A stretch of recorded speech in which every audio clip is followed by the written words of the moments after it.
Hello friends, मीराज maths कॉर्नरमध्ये तुम्हा सर्वांचं स्वागत आहे. आज आपण बघत आहोत जालना जिल्ह्यातील पोलीस भरतीचा जो पेपर झालेला आहे त्याच्यामधले गणिताच्या प्रश्नाचं विश्लेषण. तर बघूयात कशा कशा प्रकारचे प्रश्न आलेले होते आणि त्याचं सखोल विश्लेषण. 1 ते 40 पर्यंतच्या सम व विषम संख्यांच्या बेरजेतील फरकाला 5 ने भागल्यास उत्तर काय येईल? आता बघा, 1 ते 40 पर्यंतच्या ज्यावेळेस आपण 1 ते 10 पर्यंतच्या सम आणि विषम संख्यांच्या बेरजेचा फरक काढतो त्यावेळेस तो फरक येतो 5. त्याचप्रमाणे 11 ते 20 पर्यंतचा ज्यावेळेस फरक काढतो त्यावेळेस येतो 5. 21 ते 30 पर्यंतचा फरक काढतो 5 येतो आणि 31 ते 40 पर्यंतचा फरक काढतो त्यावेळेस 5 येतो. म्हणजेच 1 ते 40 पर्यंतच्या टोटल जर सम आणि विषम संख्येतील बेरजेचा जर फरक काढला तर तो येईल 40, 20 आणि त्या 20 ला जर तुम्ही 5 ने भागलं तर तुमचं उत्तर काय येईल? 4 हे तुमचं उत्तर येईल. नेक्स्ट बघा, 105 गुणिले 95. आता 105 गुणिले 95 तुम्ही कशाही प्रकारे करू शकता. अगदी 100 अधिक 5 आणि नंतर गुणिले 95 करू शकता किंवा डायरेक्ट गुणाकार पण करू शकता. इथं झाले 00 आणि 95 गुणिले 5 करा, 5 5 25, 9 5 45 आणि 2 47. या दोघांची बेरीज करा. 7 आणि 5 12, सॉरी 5 आणि 4 9 आणि इथं 9, 9975 हे तुमचं काय येईल? उत्तर येईल. दोन संख्यांचा गुणाकार 15 आहे, त्या प्रत्येक संख्येची तिप्पट 3 पट करून गुणाकार केल्यास उत्तर काय येईल? आता बघा, दोन संख्यांचा गुणाकार किती दिलेला आहे? 15 दिलेला आहे. ठीक आहे. आता एका संख्येला गुणिले 3 केलं आणि दुसऱ्या संख्येला पण गुणिले 3 केलं म्हणजेच काय, टोटल गुणाकाराला किती केले तुम्ही? गुणिले 9 केलेलं आहे. हे 3 आणि हे 3. ठीक आहे. म्हणजेच 15 9 किती? 135 हे तुमचं उत्तर येईल. 9 न का गुणलेलं आहे? कारण एका संख्येला 3 न गुणलं आणि दुसऱ्या संख्येला 3 न गुणलं म्हणजेच टोटल 3 गुणिले 3 9 न गुणलेलं आहे. नेक्स्ट बघा, एका करंडीतील आंब्याचे 7 किंवा 15 याप्रमाणे गट केल्यास प्रत्येक 3 आंबे उरतात, तर त्या करंडीत कमीत कमी किती डझन आंबे असतील? किती डझन कमीत कमी विचारले म्हणजेच तुम्हाला काय काढावं लागेल? लसावी काढावा लागेल. 7 आणि 15चा लसावी काढावा लागेल. ठीक आहे. 15 आणि 7चा लसावी काढला तर तो येतो 105 आणि काय म्हटलंय की 3 आंबे उरतात म्हणजेच काय करावं लागेल तुम्हाला? 105 मध्ये 3 मिसळावं लागेल. ठीक आहे. म्हणजेच हे झाले 108 आंबे झाले करंडीमध्ये. पण तुम्हाला किती विचारले? डझन मध्ये विचारले. डझन मध्ये काढताना तुम्हाला काय करावं लागेल की त्याला 12 ने भागावं लागेल. 12 ने भागल्यानंतर किती येतं बघा? 12 9 108 येतं. म्हणजेच त्या करंडीमध्ये किती डझन आंबे असणार आहेत? तर 9 डझन एवढे आंबे असणार आहेत. नेक्स्ट बघा,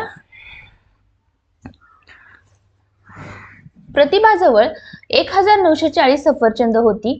तिने एका पेटीत 36 याप्रमाणे 20 पेट्यात सफरचंद भरून विकली. 72 सफरचंद नासली म्हणून टाकून दिली तर तिच्याजवळ एकूण किती सफरचंद उरली? 36 पेटीत एका पेटीत 36 याप्रमाणे किती पेट्या होत्या? 20. म्हणजे 36 दोन्ही किती झाले? 72. म्हणजे 720 हे झाले अधिक 72 काय झाले? नासले. म्हणजेच हे झाले 792. टोटल किती आहेत? 1940. त्याच्यामधून 792 वजा करा म्हणजे राहतील किती बघा? 1148 एवढे काय झालेले आहेत? तिच्याजवळ एकूण सफरचंद राहिलेले आहेत. म्हणजे पेटीत भरलेले अधिक नासलेले हे जर तुम्ही टोटल सफरचंदामधून वजा केले तर तुम्हाला तुमचं उत्तर भेटेल. नेक्स्ट बघा, 3 कामगारांची एका आठवड्याची मजुरी ही 840 रुपये आहे. म्हणजेच काय, टोटल दिवस किती झाले? 3 कामगार आहेत आणि एका आठवड्याची म्हणजेच किती झाले? एका आठवड्यात 7 दिवस आणि त्यांची मजुरी किती आहे बघा? मजुरी आहे 840. तर एका कामगाराची 5 दिवसांची, कामगार 1 गुणिले दिवस 5 बरोबर किती? याचा तुम्हाला तिरकस गुणाकार करावा लागेल. 840 गुणिले 5 गुणिले 1 भागिले 3 गुणिले 7. 7 त्रिक 21, 21 चौक 84, 0 4 पंचे 20 आणि वरचा 1 0 म्हणजेच किती? 200 रुपये ही काय असणार आहे? 5 दिवसांची मजुरी असणार आहे. नेक्स्ट बघा, पुढील पैकी कोणत्या संख्येला 36 ने भाग जाईल? 36 ने निशेष भाग जातो म्हणजे 36 ची कसोटी काय येईल की आपण त्याची फोड केल्यानंतर 9 गुणिले 4 येईल. म्हणजेच ज्या संख्येला खालीलपैकी 9 आणि 4 या दोन्ही संख्यांनी भाग जाईल त्या संख्येला 36 न पूर्णपणे भाग जातो. आता 4 ने भाग जाण्यासाठी काय पाहिजे की शेवटच्या 2 अंकाला पूर्ण 4 न भाग जायला पाहिजे. इथं पण नाही जात. 4 सख 24, 4 7 28, इथं दोन्हीकडे जातंय. नंतर आता 9 न भाग जाण्यासाठी संख्येतील जे अंक आहेत त्यांची बेरीज करा. 7 अधिक 2 9, 9 आणि 8 किती येतात? 17 येतात. 17 आणि 2 19, 19 आणि 4 23. पण 23 ला 9 ने भाग जात नाही, त्याच्यामुळे तुमचा ऑप्शन येईल 4. म्हणजेच काय, ह्या संख्येला 9 आणि 4 या दोन्ही संख्यांनी भाग जातो, त्याच्यामुळं 36 नही पूर्णपणे किंवा निशेष भाग जातो असं तुम्ही इथं म्हणू शकता. नेक्स्ट बघा, दोन संख्यांचा गुणाकार जर 5070 असेल, त्यांचा लसावी एवढा असेल तर मसावी किती? आपण पाहिलेलंच होतं की अशा प्रकारचे प्रॉब्लेम्स, दोन संख्यांचा गुणाकार म्हणजेच काय, दोन संख्यांचा गुणाकार बरोबर लसावी गुणिले मसावी हे सूत्र आहे. याच्यामध्ये लसावी किती दिलाय? 390 दिलाय. म्हणजेच काय, 5070 भागिले 390 केलं की तुम्हाला काय येईल? तुमचा मसावी भेटेल. आता मसावी कसा कॅल्क्युलेट कराल? याला भाग द्या. 3 एके 3, 3 त्रिक 9, 0. 3 एके 3, खाली राहिले 2, 3 संग 18, 3 नवे 27, 0. ह्या 0 ला हा 0 गेला. 13 एके 13 आणि 3 त्रिक 39. म्हणजेच 13 हा काय असणार आहे? त्या दोन संख्यांचा मसावी असणार आहे. ठीक आहे. नेक्स्ट बघा, पुढील पैकी कोणती संख्या पूर्ण वर्ग असू शकेल? पूर्ण वर्ग नसते कधी? ज्यावेळेस एकक स्थानी 2, 3, 7 आणि 8 हे अंक असतील त्यावेळेस ती संख्या पूर्ण वर्ग असू शकत नाही. म्हणजे बघा, आता इथं 2 आहे, त्याच्यामुळे ही वर्ग संख्या असू शकत नाही. 8 आहे आणि 3 आहे, म्हणजेच काय, ही संख्या काय असू शकते? पूर्ण वर्ग संख्या असू शकते. म्हणजे ज्या संख्यांच्या एकक स्थानी 2, 3, 7 आणि 8 हे अंक असतील तर ती संख्या पूर्ण वर्ग संख्या असू शकत नाही. नेक्स्ट बघा, 2, 3, 4, 5, 6 किंवा 9 या संख्यांनी भागले असता प्रत्येकी एक बाकी उरते, तर अशी मोठ्यात मोठी 3 अंकी संख्या कोणती? ठीक आहे. म्हणजे तुम्हाला काय करावं लागेल, याचा पहिल्यांदा लसावी काढून घ्या. 2, 3, 4, 5, 6 किंवा 9. ठीक आहे. आता इथं जर 2 नी भागलं तर बे के बे 3, बे 2 4, बे त्रिक आणि इथं 9 आहे असं येईल. नंतर कशाने भाग जातो बघा, 3 नी जातोय का 2 नी? 3 न जर घालवला तर बघा, 3 एके 3, हा 2 आहे असा, हा आणि हा इथं.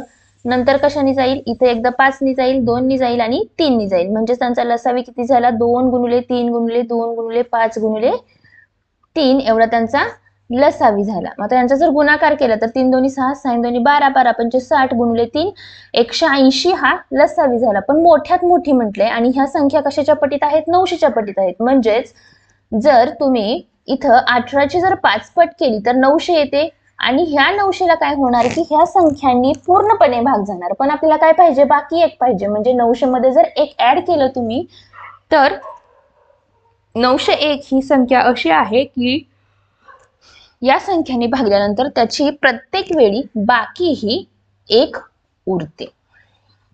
नेक्स्ट बघा, 5चा 5वा घात म्हणजे किती? 5चा 5वा घात आपल्याला माहिती आहे. 5चा तिसरा घात किती असतो? 5चा तिसरा घात असतो 125. 5चा दुसरा घात आहे 25. 25 5 125. 25 दोन्ही 50. इथं 2, इथं 6. 25 एके 25. 25 आणि 6 किती झाले? 31. म्हणजेच 3125 हा काय झाला? 5चा 5वा घात झाला. नेक्स्ट बघा, एक काम 15 मुले, आता बघा इथं मुले नंतर पुरुष आणि दिवस. ठीक आहे. आता बघा, एक काम 15 मुले 20 दिवसात पूर्ण करतात. जर 3 मुलांना एवढं काम 2 पुरुष करत असतील तर तेच काम 20 पुरुष किती दिवसात पूर्ण करतील हे तुम्हाला विचारलेलं आहे. आता अशा प्रकारच्या प्रश्नामध्ये काय कराल? आता बघा, इथं काय केलंय? 20 पुरुष किती दिवसात करतील हे काढायचंय तुम्हाला. म्हणजे पुरुषांची संख्या कितीने वाढली? 10 ने वाढली. तसंच जर मुलांची पण संख्या कितीने वाढवणार? 10 ने वाढवणार, म्हणजे 30 होणार. ठीक आहे. म्हणजे 15 मुलं जर 20 दिवसात करत असतील तर 30 मुलं अर्थातच याच्या निम्म्या दिवसात करतील. म्हणजेच 10 दिवसात ते पूर्ण काम करतील. समजलंय? नेक्स्ट बघूयात. ताशी 54 किलोमीटर वेगाने जाणारी आगगाडी एक विजेचा खांब 18 सेकंदात ओलांडते, तर त्या आगगाडीची लांबी किती? आता लांबी काढायची असेल तर काय करतो आपण? लांबी काढायची असेल तर काय करतो? वेग गुणिले वेळ करतो. ठीक आहे, आता इथं वेग 54 किलोमीटर आहे, त्याला तुम्हाला मीटर प्रति सेकंद मध्ये कन्वर्जन करा आणि जो वेळ आहे त्याने त्याला भागा. म्हणजे 18 गेले 4 पंचे 20 आणि इथं 270 मीटर एवढी काय असणार आहे त्या आगगाडीची लांबी असणार आहे. नेक्स्ट बघा, 12 मिनिटांचे 36 सेकंद असे असलेले गुणोत्तर. मिनिटाचं पहिल्यांदा सेकंदामध्ये कन्वर्जन करा, गुणिले 60 करून आणि 36 सेकंद आहे असे करा. 12 एके 12, 12 36, 3 एके 3, 3 दोन्ही 6 म्हणजे 20 1 हे काय असणार आहे 12 मिनिटाचे 36 सेकंद असे असलेले गुणोत्तर असणार आहे. नेक्स्ट बघा, रमेश व सुरेश यांच्या भांडवलाचे गुणोत्तर हे 4:5 आहे व मुदतीचे गुणोत्तर हे 3:4 आहे, तर त्यांच्या नफ्याचे गुणोत्तर किती? आता भांडवलाचे गुणोत्तर गुणिले मुदतीचे गुणोत्तर बरोबर नफ्याचे गुणोत्तर असणार आहे. भांडवलाचे गुणोत्तर किती आहे 4:5 गुणिले मुदतीचे गुणोत्तर 3/4 बरोबर काय येणार आहे नफ्याचे गुणोत्तर. ह्या 4ला हा 4 गेला म्हणजेच 3/5 किंवा 3:5 हे काय असणार आहे त्यांच्या नफ्याचं गुणोत्तर असणार आहे. ठीक आहे, नेक्स्ट बघा, आई व तिच्या मुलाच्या वयांची बेरीज ही 44 वर्ष आहे. 8 वर्षानंतर त्यांच्या वयांचे गुणोत्तर दिलेलं आहे 2:1. तर आईच्या आजचं वय किती? आता आई आणि मुलांच्या वयांची बेरीज 44 वर्ष आहे. 8 वर्षानंतर त्यांच्या वयांची बेरीज किती होईल? 44 मध्ये याचे 8 आणि त्याचे 8 मिसळा म्हणजे 8 6 4 10 4 2 6 60 वर्ष हे काय झालं बेरीज झाली 8 वर्षानंतरची. त्यावेळेस त्यांच्या वयांचं गुणोत्तर किती 2:1 होतं. म्हणजे इथं 2x आणि इथं x येईल म्हणजेच 3x बरोबर 60 येईल, x बरोबर किती येईल 20 येईल. म्हणजेच काय मुलाचे वय हे 8 वर्षानंतरचं किती असणार आहे 20 आणि आईचं वय किती असणार आहे 8 वर्षानंतरचं 40 असणार आहे. पण आजचं वय विचारले आपल्याला आईचं म्हणजे याच्यामधून जर 8 वजा केले तर 32 हे काय असणार आहे आईचं आजचं वय असणार आहे. नेक्स्ट बघा, 25च्या पाढ्यातील पहिल्या 9 संख्यांची बेरीज किती? पहिली संख्या कोणती 25 अधिक शेवटची संख्या 225 भागिले 2 गुणिले एकूण किती संख्या आहेत 9. इथं झाले 250 भागिले 2 गुणिले 9 म्हणजेच 125 गुणिले 9. 9 45 9 2 18 4 22 9 2 11 म्हणजेच काय 1125 हे काय असणार आहे 9 संख्यांची बेरीज असणार आहे. नेक्स्ट बघा, एक वस्तू 900 रुपयास विकल्याने 150 रुपये नफा होतो तर शेकडा नफा किती? नफा बरोबर काय असणार आहे सूत्र आहे आपलं खरेदी किंमत बरोबर विक्री किंमत वजा नफा. आपल्याला इथं खरेदी किंमत काढावी लागेल. पहिल्यांदा विक्री किंमत आहे 900 वजा 150 5 आणि इथं 750 म्हणजेच खरेदी किंमत बरोबर नफा गुणिले 100 टक्केवारी काढायची आपल्याला. खरेदी किंमत 750 गुणिले नफा 150 गुणिले 100. ह्या 0ला हा 0 गेला 15 5 75 5 2 10 म्हणजेच काय 20% एवढा काय झालेला आहे शेकडा नफा झालेला आहे. नेक्स्ट बघा, करीमभाईंनी त्यांचे घर दलालामार्फत 8,70,000 रुपयांना विकले. त्यांना त्याबद्दल 2% दलाली द्यावी लागली. 100 रुपयामागे 2 रुपये अशा प्रकारे जर 8,70,000 रुपयामागे किती येईल बघा. हे 2 शून्य गेले, ह्या 2 शून्याला 2 शून्य 7 2 14 8 2 16 आणि 17. ठीक आहे, एवढी काय केली दलाली गेली. म्हणजेच काय विकलं कितीला 8,70,000ला त्यातले एवढे रुपये काय झाले दलालाला दिले गेले. म्हणजेच राहिले किती त्यांच्याकडे हे काढावं लागेल तुम्हाला. म्हणजेच 8,52,600 रुपये एवढी काय राहिलेली आहे त्याला ते घर विकून मिळालेली किंमत आहे. दलालाला देतात म्हणजेच काय जी किंमत ज्या किमतीला त्यांचं घर विकायचं ठरलेलं आहे त्याच्यामधून दिलेली दलाली काय करावी लागेल तुम्हाला वजा करावी लागेल.